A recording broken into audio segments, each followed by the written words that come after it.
अध्यक्ष भगवान के पास उपस्थित होकर पूजन दर्शन करना तो दूर, सांकेतिक दर्शन पूजन के लिए भी अवरुद्ध किया गया। परम पूज्य जगत गुरु शंकराचार्य जी महाराज हो गए थे। सन्यासी हो जाने के बाद उन्होंने भारत के स्वतंत्रता संग्राम में भाग लिया। हम लोगों ने उनसे पूछा कि आप तो सन्यासी हो गए थे, कोई देश गुलाम रहे, स्वतंत्र रहे, इसमें आपकी क्या रुचि थी? क्या सन्यासी होने के बाद आपकी राजनीतिक अभिरुचि जागृत हो गई, जिसके कारण आपने स्वतंत्रता संग्राम में भाग लिया? तो उन्होंने बताया कि बिल्कुल ऐसा नहीं है, हमारी कोई राजनीतिक अभिरुचि नहीं थी। उस समय जो चर्चा चलती थी लोगों के बीच में, तो ये चलती थी कि आज कई जगहों पर हम अपने धार्मिक क्रियाकलापों को ठीक से निभा नहीं पा रहे। अंग्रेज शासन कभी समझता है, कभी नहीं समझता। अगर देश आजाद हो जाएगा तो हम अच्छे से अपने धार्मिक क्रियाकलाप कर सकें, तो हम अपने धार्मिक क्रियाकलाप ठीक से कर सकें, ऐसी आशा से जगत गुरु शंकराचार्य जी महाराज ने स्वतंत्रता आंदोलन में भाग लिया। और फिर उन्होंने अपने से कहा कि अगर मैं जानता कि देश जिस तरह का हो गया है, ऐसा कदापि भाग नहीं लेता। मतलब स्वतंत्रता संग्राम के सेनानी पछता रहे हैं कि हमने क्या सोचा था और देश क्या हो रहा है। ये दुर्भाग्यपूर्ण स्थिति। उनके कहने को इन घटनाओं से उनका कथन बहुत ही स्पष्ट रूप से हम लोगों को समझ में आ जाता है। हम तो जब यहाँ पर विश्वनाथ कॉरिडोर बनाए जाने के नाम पर सैकड़ों मंदिर और उनके अंदर स्थित पूजित मूर्तियां तोड़ी और फेंकी जाने लगी, तो हमको काशी से ये देखिए बहुत लगाव था, लेकिन वो लगाव हमारे वहां से निकल गया। हमने सोचा अब काशी छोड़ देते हैं। वैसे काशी छोड़ने का शास्त्रों में कोई नियम नहीं, लेकिन काशी को छोड़ देने का हमारा मन हुआ, क्योंकि काशी में जो अत्याचार हो रहा था उसको हम लोगों ने सुन रखा था कि औरंगजेब और दूसरे जाने कौन मुस्लिम आक्रांता कभी आए थे और आ करके उन लोगों ने यहाँ पर तांडव मचाया था, मंदिर तोड़े थे, मूर्तियां तोड़ी थी। ये सब सुन करके हम लोगों को बहुत खराब लगता था। लेकिन जब अपनी आंखों से हमने ये सब देखा तो हमको लगा कि तब के औरंगजेब और अब के औरंगजेब दोनों में कोई अंतर नहीं। आज भी औरंगजेब है और अपने स्वार्थ के लिए, अपनी राजनीति को चमकाने के लिए वो कुछ भी कर सकता है। जो औरंगजेब रहा होगा, कुतुबुद्दीन ऐबक रहा होगा और दूसरे रहे होंगे, क्या वो धार्मिक थे? वो धार्मिक नहीं थे, वो भी राजनीतिक थे। उनको भी अपनी सत्ता की हनन बनाए रखनी थी, इसीलिए उन लोगों ने ये सब किया था। आज के औरंगजेब को भी अपनी राजनीतिक हनन बनाए रखना था कि मैं कुछ भी कर सकता हूँ। उसके जो अनुयायी हैं वो भारत महादेव के नाम को छोड़ करके, नारे को छोड़ करके उसके नाम के आगे ताड़ा लगा करके बोलने लग गए। महादेव का इतना बड़ा अपमान काशी में हो रहा था और काशी के लोग शाम बैठे थे, शांति नहीं बैठे थे, बहुत सारे लोग तो उसी का आगे बढ़ करके समर्थन कर रहे थे। हमको काशी वासियों के प्रति अश्रद्धा हो गई। हमने सोचा यहाँ से निकल जाना चाहिए। तब से लगभग 2-2.25 साल हो गया, हमने काशी में कोई कार्य नहीं किया। काशी छोड़ ही दी एक तरह से। बीच में 1-2 बार काशी आना जरूर हुआ, क्योंकि यहाँ मठ है, मठ के कार्य का निर्वहन करने का दायित्व हमारे ऊपर है। इसलिए बीच में हम जितनी भी बार आए हो गया तो नहीं है, लेकिन आए। लेकिन काशी के संदर्भ में हमने ना तो कुछ सुना, ना तो कुछ किया और ना कोई करने की भावना। ये सब परिस्थिति चल रही थी, तभी समाचार माध्यमों से हमको ज्ञात हुआ कि भगवान आदि विश्वेश्वर प्रकट हो गए। जहाँ से मूर्तियां हटाई जा रही थी, जहाँ से उनको तोड़ करके फेंका जा रहा था, वहाँ भगवान आदि विश्वेश्वर अपने आप प्रकट हमको जब दिखाई दिए तो हमको लगा कि अब काशी को चलना चाहिए, क्योंकि काशी में भगवान अपनी भगवत्ता दिखा रहे हैं। वो प्रकट हो रहे हैं कि तुम कितना हमको हटाओगे, जहाँ से नहीं हटा सकते वहाँ हम प्रकट हो जाए। तो हमको लगा कि भगवान हमको बुला रहे हैं। हमने तो बात की, तभी जगत गुरु जी महाराज का आदेश भी मिला कि आओ पूजा करो। तो हम काशी आए और आकर के हमने अपना पूजा का थाल सजाया, नियत समय पर यहाँ से निकले, लेकिन बिना किसी कारण, बिना किसी न्यायालयीय आदेश, बिना किसी हमको हमारे मठ के 10 फुट अंदर ही बराबर हो गए। शास्त्रों में ये कहा गया है, वरम प्राण परित्यागः शिरसो वापि पतनम न तो पूज्य मुंजित भगवंतम त्रिलोचनम। भगवान त्रिलोचन की पूजा किए बिना भोजन कर लेने से अच्छा है प्राण का परित्याग कर दिया जाए या फिर सिर ही कटा दिया जाए, अगर ऐसी कोई परिस्थिति हो। लेकिन पूजा किए बिना भोजन न करें। तो हम क्योंकि पूजा के लिए चल पड़े थे, इसलिए शास्त्र मर्यादा की रक्षा के लिए हमको उपवास पर बैठना पड़ा। जब हम उपवास पर बैठे तब हमको पूछा गया, हमने किसी को दोषी नहीं बनाया, लेकिन न्यायालय कह करके जो हमको रोका जा रहा था, जब हमने न्यायालय के आदेश पढ़े सुप्रीम कोर्ट के, तो हमको बड़ा आश्चर्य हुआ। आश्चर्य ये हुआ कि सुप्रीम कोर्ट स्पष्ट रूप से कह रहा है जिलाधिकारी वाराणसी को कि आप पक्षकारों से बात करके उनकी जो धार्मिक क्रियाकलाप सुनिश्चित करना है उसको ठीक से एप्रोप्रिएट अरेंजमेंट कर दीजिए। और फिर यहाँ से की चर्चा आई, वहाँ सुप्रीम कोर्ट कह रहा है कि ड्यूली प्रोटेक्ट करिए, प्रोटेक्ट करिए, इतना नहीं कह रहा है, ड्यूली प्रोटेक्ट करिए। तो जब सुप्रीम कोर्ट साफ साफ इस बात को कह रहा है कि दोनों पक्षों की धार्मिक भावनाएं आहत न हो, उनको विधि के अनुसार व्यवस्था मिलनी चाहिए, एप्रोप्रिएट अरेंजमेंट किए जाने चाहिए। क्या कारण है कि वाराणसी का जिला मजिस्ट्रेट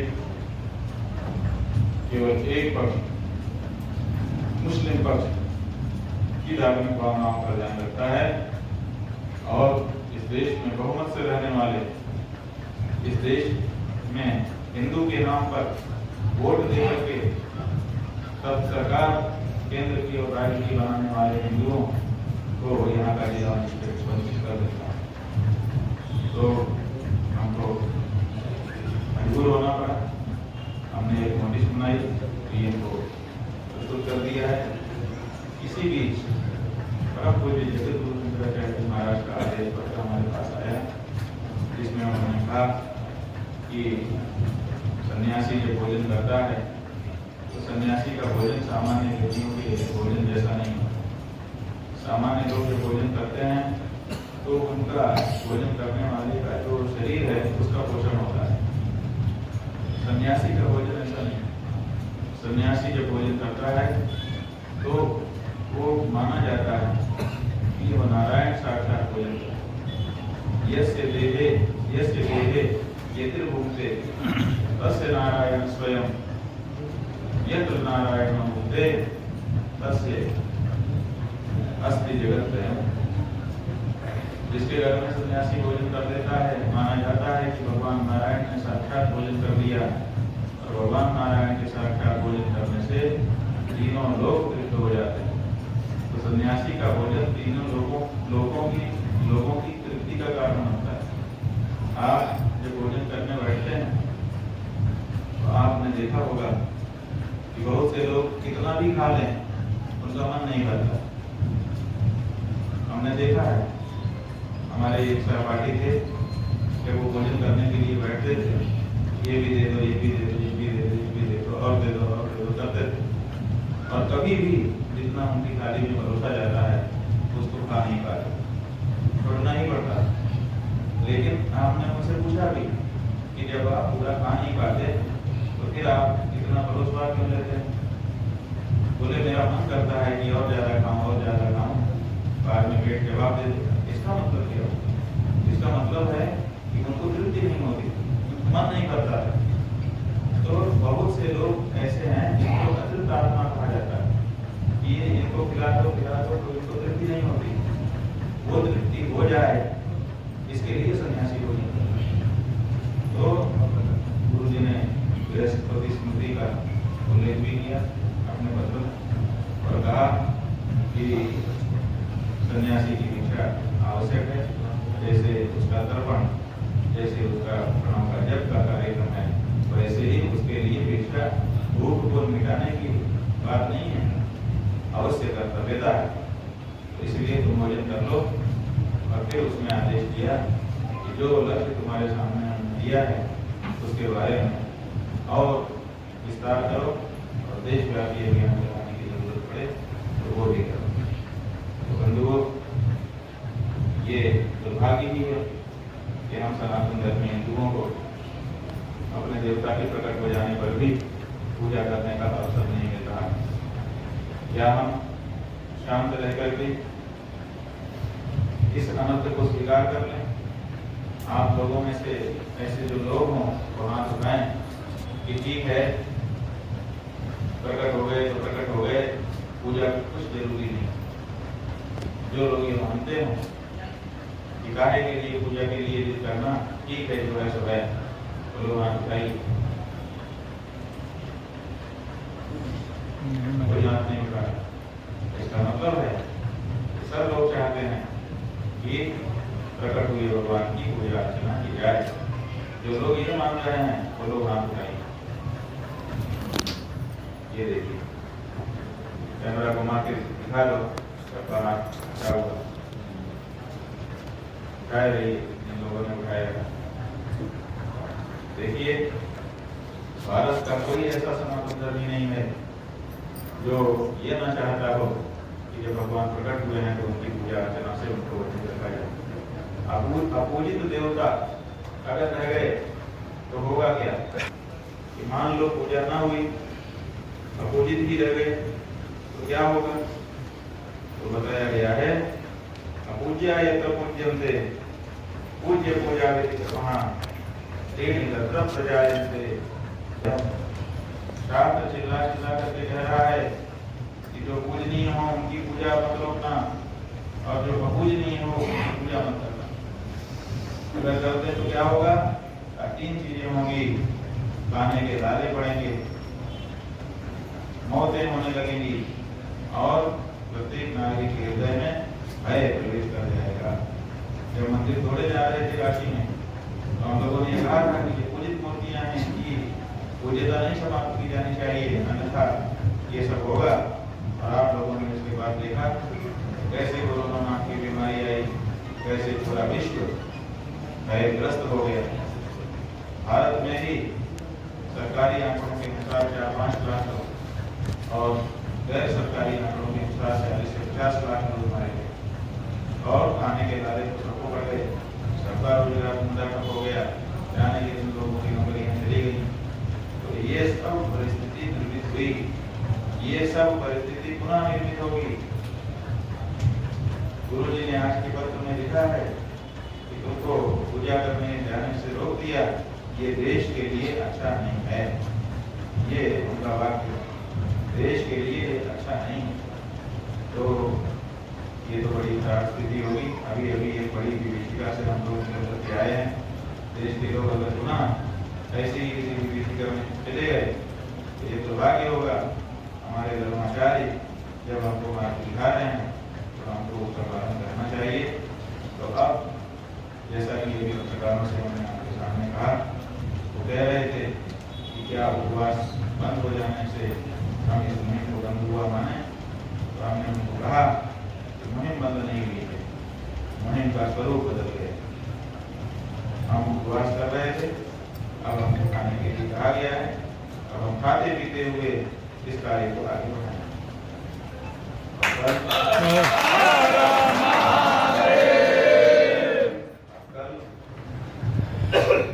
मुंह से निकला था, इसलिए निकला था क्योंकि बहुत से प्रशासन के लोग आकर के व्यक्तिगत रूप से जब चर्चा होती थी वो ये कहते थे कि स्वामी जी इसीलिए आपकी बात नहीं मानी जा रही है क्योंकि आप तो उपवास पर बैठे हैं, लेकिन सड़कों पर कोई हलचल नहीं। अगर 1000, 2000, 5000 लोग अभी गिरफ्तारी दे करके जेल भरो आंदोलन कर रहे थे, अगर जेल में 10,000 लोग भी पहुंच जाते 2 दिन में 3 दिन में, तो सरकार को इस बारे में निर्णय लेना। लेकिन कोई जेल नहीं है। जेल जाने में क्या है, जब आप आगे बढ़ेंगे तो पुलिस पकड़ करके आपको जेल में ले जाएगी। जेल में ले जाके आप जैसे व्यक्तियों को मार नहीं सकती, वो आपको बंद करेगी और भोजन कराएगी। तो जब 10,000, 20,000 लोगों को जेल में भोजन परोसना पड़ेगा, सरकार को बजट खाली होने लगेगा, देख रेख करनी पड़ेगी, तब उसको समस्या होती है। तो हम लोगों के पास ऐसे लोग होने चाहिए, जरूरत पड़े तो कहीं इकट्ठा होकर खड़े हो जाए, दिखा दें कि हम इतने लोग हैं। बहुधा तो दिखा देने मात्र से काम चल जाता है। एक मैदान में अगर 1 लाख लोग इकट्ठा हो जाए और वहीं से लड़ता है कि हम खड़े हैं बोलो, तो उतरने से ही काम बन जाता है।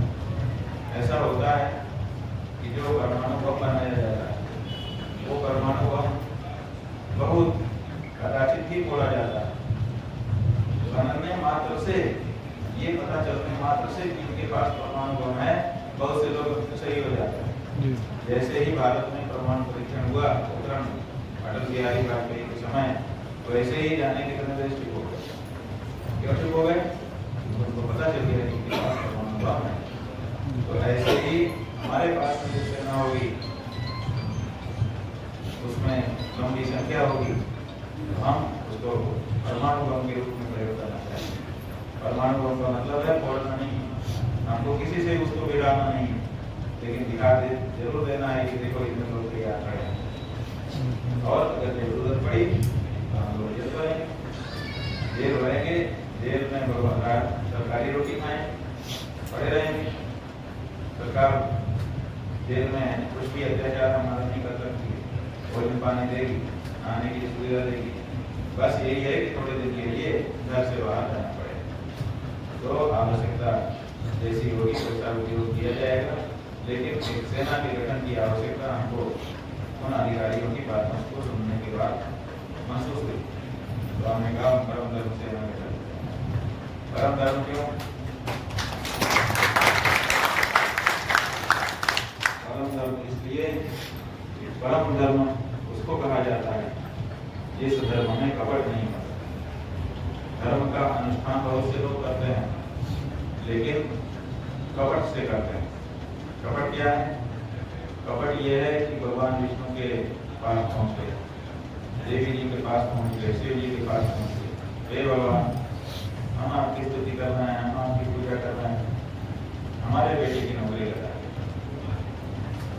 माने आप प्रसन्न हो जाना हमारे ऊपर, ये प्रार्थना ही नहीं। अपनी कुछ आवश्यकताएं हैं, उन आवश्यकताओं को भगवान के सामने रखना।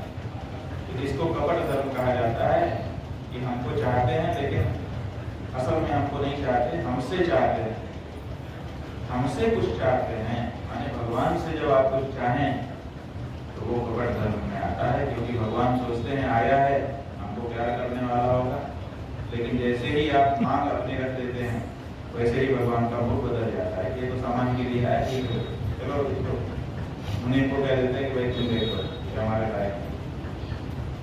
और जो परम धर्म होता है, परम धर्म का जो अनुयायी है वो भगवान से भगवान को ही चाहता है, भगवान से किसी दिव्य वस्तु को नहीं चाहता। हमारे गुरु जी इस मामले में एक उदाहरण देते। एक राजा था, उसकी कई रानियां थी। तो जब वो विदेश जाने लगा, उसने सब रानियों से कहा कि तुमको विदेश से लौटने पर हम क्या लेके आए, वो एक चिट्ठी में लिख। तो सब रानियों ने उसको अलग अलग चिट्ठी दे दी अपनी अपनी फरमाइश। तो जब लौट करके वो आया तो जिसने साड़ी मांगी थी उसके यहाँ साड़ी भिजवा दी, जिसने बर्तन मांगे थे उसको बर्तन, जिसने आभूषण इस तरह से जिसने जो जो मांगा था वो भेज दिया और फिर एक रानी के यहाँ स्वयं कर गई। दिन पूरा बीत गया, दूसरे दिन सब रानियां इकट्ठा हुई। बाकी की रानियां शिकायत करने लगी कि राजन आपने ठीक नहीं किया, आपने हम सामग्री हमको भिजवा दी, हमसे मिलने तक नहीं आया। तो उन्होंने कहा कि अपनी अपनी स्लिप लेके आओ। तो सब स्लिप लेके आई, कहा कि देखो पढ़ो, तुमने जो मांगा था वो तुमको मिला कि कहा हाँ जी मिला।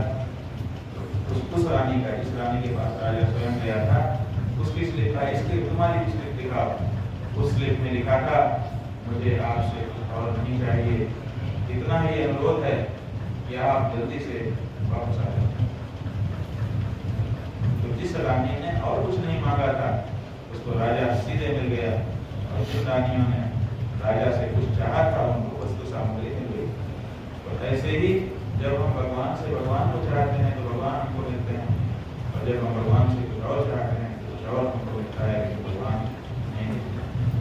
तो इसलिए ये जो परम धर्म है इसमें भगवान से भगवान को चाहने की बात है। जब भगवान ही हमारे ऊपर प्रसन्न हो जाएंगे, जब हमारे पास वो आ जाएंगे, तो फिर किस चीज की हमको कमी रहेगी। इतनी सी बात बहुत से लोग नहीं समझ पाते हैं। धर्म जय श्री राम का नारा लगाएंगे और दूसरे नारे लगाएंगे, ऐसा दिखाएंगे जैसे इनसे बड़ा धर्म अपना कोई नहीं है। और इच्छा ये है, जब अयोध्या में राम मंदिर का आंदोलन चल रहा था तो ये बात बड़ी बड़ी किताबों में अशोक सिंघल ने मुसलमानों से चर्चा की। मुसलमानों ने कहा कि हम आपको ये जगह दे देते हैं, और वो केशव कुंज नाम की जगह राष्ट्रीय स्वयंसेवक संघ की डंडेवाला महल्ला, वहाँ पर गए। वहाँ पर संघ के पदाधिकारी संघ के पदाधिकारियों के सामने उन्होंने कहा कि भगवान की दया से काम बन गया, अब मंदिर बनाने का कार्य प्रशस्त हो गया। सोच रहे थे कि बड़ी शाबाशी मिलेगी कि तुमने बड़ा अच्छा काम किया, लेकिन उल्टे उनको डांट पड़ी कि बड़ी मुश्किल से हिंदू जगह है, तुम क्या इस मामले को कम कर देना चाहते हो मंदिर बना करके? हमको मंदिर अयोध्या में नहीं, हमको दिल्ली में मंदिर बना। आप समझे? उनका कहने का तात्पर्य था कि हमको तो सत्ता बनानी है, मंदिर तो माध्यम है। तो मंदिर माध्यम होकर के सत्ता बनाने का प्रयोग जो चलता है तो वो धर्म कपट धर्म कहलाता है। हम लोगों का जो धर्म है वो निष्कपट धर्म होगा, इसीलिए इसका नाम धर्म रखा गया। और सेना तो आप समझते अपने कमांडर के आदेश पर अपना सर्वस्व निछावर करने के लिए तैयार जो होती है उसी का नाम सेना है। तो ये परम सेना गठित होगी, जिसके लिए राष्ट्रव्यापी अभियान का स्वरूप बनाया जाएगा। अभी तो हमने प्रतीकात्मक कार्य से शुरुआत कर दी है। आप में से बहुत से लोगों ने इच्छा प्रकट की थी कि पहला नाम हमारा, पहला नाम हमारा। तो अभी पहली भर्ती यहाँ हो जाएगी, लेकिन ये भर्ती अलग चलेगी। और फिर जगत गुरु जी महाराज से परामर्श करके उनके बताए गए रास्ते का अनुसरण करते हुए हम लोग भगवान विश्वेश्वर की पूजा अर्चना और उनका जो कष्ट है वो आप बताइए। उनका नाम विश्वेश्वर है, माने विश्व के ईश्वर मालिक, और 2 रोटी के लिए मोहताज हैं। 2 रोटी उनको नहीं मिल पा रही, 1 लोटा पानी के लिए मोहताज हैं। क्या ये सनातन धर्मियों के लिए सुख का क्षण है? ये सनातन धर्मियों के हृदय को फाड़ देने वाला क्षण है। जब हम ये बात कह रहे हैं तो आप लोगों का हृदय टुकड़े टुकड़े हो जा रहा होगा सुनकर। ऐसी परिस्थिति में ला करके हमको रख दिया है कहने के लिए देश में और प्रदेश में हिंदुओं की सरकार है। तो ऐसी हिंदू सरकार से हम क्या अपेक्षा करें? न्यायालय का जो न्यायाधीश है, कल हमारे वकीलों ने उसको साफ सुनाया और सुन करके बड़ा प्रभावित हुआ और तत्काल निर्णय लिखाने लगे। जब 15 मिनट तक निर्णय लिखाता रहा, निर्णय लिखाते समय ही उसको एक टेलीफोन आया और कहा गया कि जैसे हो वैसे ही उठ करके तुरंत आओ। तो उसने वो टेबल पर जो फाइल थी जिसको देख करके मुकदमे में लिखा रहा तो उसको बंद नहीं किया, अपने स्टेनों को नहीं कहा कि बाद में करेंगे, तुरंत उठा और चला गया जिसने भी बुलाया था। और उसके बाद 1 घंटा 1.5 घंटा 2 घंटा बीत गया।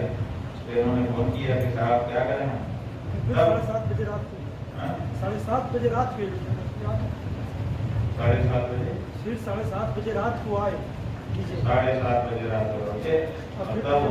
तब उन्होंने कहा लिख करके कि आपका मामला त्वरित श्रेणी में नहीं आता है, तत्काल विचार करने की श्रेणी में नहीं आता है। तत्काल विचार के लिए एक व्यक्ति याचिका स्थापित करता है न्यायालय, और उसका निर्णय देने में कि तुम्हारी जो याचिका है वो तत्काल प्रकृति की है कि नहीं, इसके लिए 7-8 दिन का समय लग जाता है। 7-8 दिन बाद बताया जाता है कि तुम्हारी याचिका तो त्वरित प्रकृति की है कि बताइए। ये न्यायालय, अगर न्यायालय में जाने के लिए भी 10 बार विचार करना पड़ेगा, बड़ी मुश्किल है। लेकिन इन्हीं मुश्किलों में अपने को रास्ता बनाना है। जगत गुरु शंकराचार्य जी महाराज मार्ग कर रहे हैं।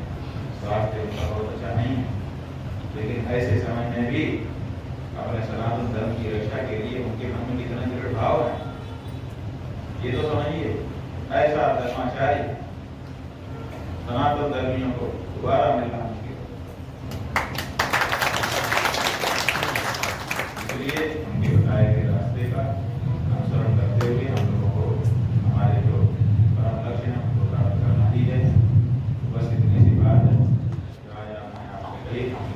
अब हम सूर्यास्त का समय हो रहा है, इसलिए हम आ जाएंगे। आप लोग जो कुछ कहेंगे, अगर कहना चाहेंगे तो उसको हम जरूर सुनेंगे, और फिर परम धर्म सेना का उनको प्रतिपादन करना होगा, वो करके आज की बात को पूरा करेंगे। जो लोग बोलना चाहते हैं अब वो बोल सकते हैं। ध्वंस के रूप में पैदा होकर के उस आंदोलन को गलत मार्ग दे दिया था। आज भी वो लोग मौजूद हैं। तो हमारे पूज्य स्वामी श्री जो सनातन धर्म की ओर को आगे लेकर के चल रहे हैं, सबके अंदर एक जागृति पैदा कर रहे हैं, वो तत्व तो अभी भी विद्यमान है और अवरोध उत्पन्न करते हैं, परंतु उससे कुछ होना नहीं है। जब विश्वेश्वर भगवान के प्राकट्य का समाचार मिला और वो प्रामाणिक है, आप सब लोग करते हैं, दर्शन करते हैं, वहाँ नंदीश्वर भगवान बैठे हैं, वो किधर ध्यान लगाए हैं। उन नंदीश्वर को भी हटाने से अगर किसी तपस्वी ने बचाया है तो काशी के शिव जिसे कहते हैं, उनका नाम अभिमुक्तेश्वर है, वो आपके सामने विराजमान है। नंदी भगवान को आपने बचाया है और उन्हीं की तपस्या फल हुई कि आज विश्वेश्वर भगवान प्रकट हुए। अब जब भगवान प्रकट हो गए हैं तो जरा और माननीय उच्चतम न्यायालय ने लिखा है कि उसको ड्यूली प्रोटेक्टेड, और दूसरा जो फंडिंग आई है, आदेश मिला है सभी के रिलीजियस फ्रेंड्स, उसके लिए स्वामी जी ने आवाज उठाई। पहले की योजना क्या बनी थी, नंदी भगवान तक जाएंगे और वहीं पूजा समर्पित कर दी जाएगी, चले आएंगे और नित्य पूजा होती रहेगी। परंतु केवल भारतवर्ष में ही नहीं, विश्व में आप एक ऐसे संत हैं, ऐसे साधक हैं, ऐसा हैं, आपसे घबराते हैं और वो घबरा करके आपको नहीं निकलने चाहिए। लेकिन उससे होगा क्या, मात्र 4-5 दिनों के अंदर पूरे विश्व में यह समाचार पहुंच चुका और लोगों को सही मैसेज मिला। पहली बार सही मैसेज मिला है जिसमें कोई किसी को शंका नहीं है कि स्वामी जी क्या कह रहे हैं। अगर हमारे भगवान हैं तो क्या उनकी पूजा अर्चन राग भोग नहीं होना चाहिए? फिर सनातन धर्म का क्या मतलब है?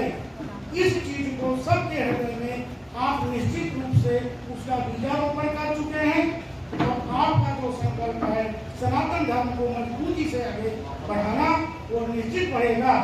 परंतु हम लोगों के अंदर एक भय था।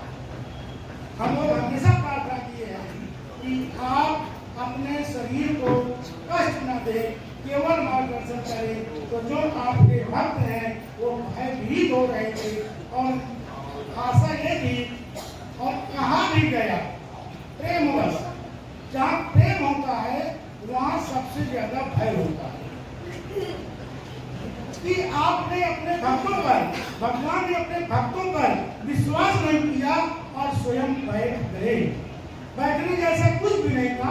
आप भी यही कहते रहे कि हम अनजल नहीं त्याग रहे हैं, हम अनशन नहीं कर रहे हैं, हम तो भगवान की पूजा के लिए जा रहे थे और भगवान की पूजा के पहले, उनका भोग लगाने के पहले हम कैसे कुछ ग्रहण कर लें, बस इतनी सी बात थी। परंतु आपके माध्यम से सनातन धर्मावलंबियों, इसको समझो, अगर भगवान है तो उनकी पूजा अर्चन करना है और धर्म को बचाए रखना है। बगैर धर्म के कुछ संभव नहीं है। आपको यही संदेश दिया है, लेकिन भक्तों ने भय व्यक्त हुआ है। मैं सभा के माध्यम से आपसे सादर निवेदन करना चाहता हूँ कि आप हमेशा केवल मार्गदर्शन करिए। समय का सदुपयोग होगा और आपके भक्त इतने हैं जो भगवान के बताए हुए मार्ग पर चलते रहेंगे। आपकी तपस्या ही फलीभूत होगी और उसी को आगे बढ़ाना है। आपने जो एक संकल्प लिया है जगत गुरुकुलम का, वो सनातन धर्म की रक्षा के लिए, सनातन धर्म को आगे बढ़ाने के लिए, प्रत्येक बालक बालिका में धर्म का बीजारोपण करने के लिए और जीवन कैसे चले उसके लिए बहुत बड़ी योजना है। हम इस सभा के माध्यम से ये सभा आपका दर्शन करने लोग आए। इतने 108 घंटे का लगातार निर्जल व्रत साधना करने के बाद आप अपने प्रेम से अपने भक्तों को प्रेम आशीष देने के लिए आप बैठे हैं। इससे बड़ी शक्ति और कहाँ दिखाई पड़ती है। तो हम नहीं ले सकते हैं। हम यहीं पर अपनी वाणी को विराम देते हैं। आप सबसे अनुरोध करते हैं जो जगत गुरु परंपरा संकल्प है उसको बढ़ाने के लिए जो आज धर्म सेना का गठन, परम धर्म सेना का गठन हो रहा है, वो सब लोग इसको भी जरूर आगे दे। परम धर्म सेना गठित है क्योंकि आपके धर्मांसक बनाए हुए हैं, वो सब इसमें आगे बढ़कर के कार्य करेंगे। परम पुरुष